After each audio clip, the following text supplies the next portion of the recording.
राधे कृष्ण। आप सभी को हिंदू धर्म में इन नवरात्रों का विशेष महत्व बताया गया है।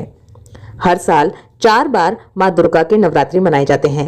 इनमें चैत्र नवरात्रि और शारदीय नवरात्रि मुख्य हैं। इनमें 9 दिन तक माँ दुर्गा के 9 स्वरूपों की पूजा की जाती है। इन 9 दिनों में माँ दुर्गा की विधि विधान से पूजा अर्चना की जाती है। मान्यता है कि इन 9 दिन भक्तों पर कृपा बरसाने के लिए माँ धरती पर ही रहती हैं। शास्त्रों के अनुसार इन दिनों माँ की आराधना, व्रत, पूजा पाठ आदि किया जाता है। सच्ची श्रद्धा और पूरी भक्ति के साथ माँ की उपासना आदि करने से माँ अम्बे की कृपा से भक्तों के सभी दुख दूर होते हैं। नवरात्रि में कलश स्थापना या जिसे घट स्थापना भी कहते हैं, इसे बहुत ही शुभ माना गया है। इसीलिए कलश स्थापना के लिए हमें शुभ मुहूर्त का हमेशा ध्यान रखना चाहिए।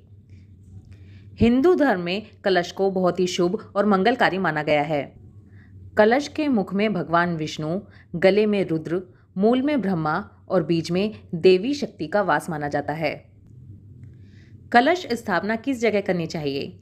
कई लोग कलश की स्थापना खेतरी या जो ज्वारे बोए जाते हैं उसके बीच में करते हैं, और कई लोग कलश स्थापना अपने मंदिर में या फिर अलग से जो चौकी लगाते हैं उस पर करते हैं। ये दोनों ही तरीके बिल्कुल ठीक हैं। अगर आपके मंदिर में स्पेस नहीं है तो आप अलग चौकी लगाइए और उस पर माता की तस्वीर और कलश स्थापना कीजिए। कलश लेते समय ये कोशिश करें कि अगर आप मिट्टी का या तांबे का कलश ले रहे हैं तो वो बहुत ही शुभ होता है।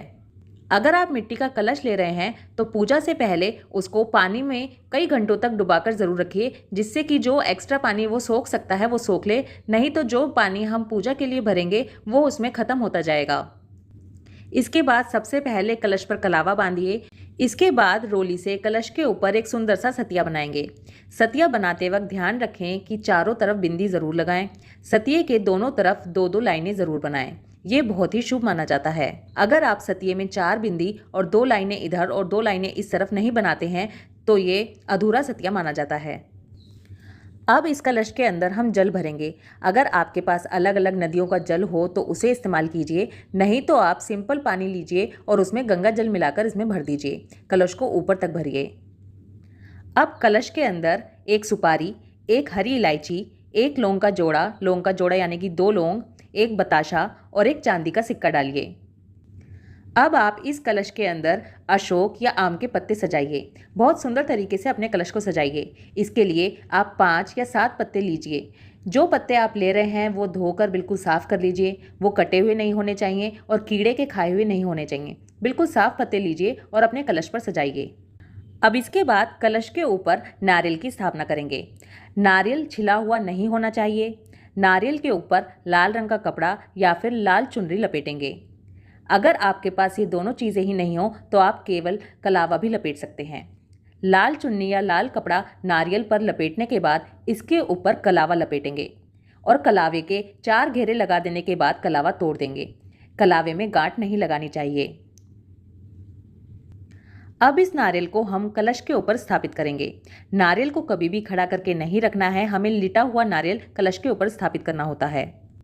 नारियल का मुख नीचे की तरफ रखने से शत्रुओं में वृद्धि होती है, ऊपर की ओर रखने से रोगों में वृद्धि होती है और पूर्व दिशा की ओर रखने से धन की हानि होती है। इसलिए नारियल का मुख हमेशा अपनी ओर रखना चाहिए। अब ये सवाल आता है कि नारियल का मुख होता कौन सा है? जिस तरफ से नारियल पेड़ पर लगा होता है वो नारियल का मुख होता है, और नारियल का जो दूसरा हिस्सा होता है वो बिल्कुल नुकीला होता है। इस तरह से कलश स्थापना करने के बाद पूजा करनी चाहिए। नवरात्रि के 9 दिनों में करसी या जिसे अग्यारी भी कहा जाता है उसी के द्वारा पूजा की जाती है, जिसे आप छोटा हवन भी कह सकते हैं। कोशिश कीजिए कि नवरात्रि की पूजा में घर के सभी लोग शामिल हों। अगर किसी भी वजह से कोई सदस्य नवरात्रि की पूजा में शामिल नहीं हो पा रहा है तो उसके नाम के भी 2 लौंग के जोड़े यानी कि 4 लौंग घी में डुबोकर ज़रूर माता रानी के सामने चढ़ाएं। आई होप इस वीडियो में दी गई इन्फॉर्मेशन आपके लिए हेल्पफुल होगी। वीडियो पसंद आए तो वीडियो को लाइक कर दीजिए। ये जानकारी और भी लोगों तक पहुँचे, इसलिए वीडियो को ज़्यादा से ज़्यादा शेयर कीजिए। राधे कृष्णा।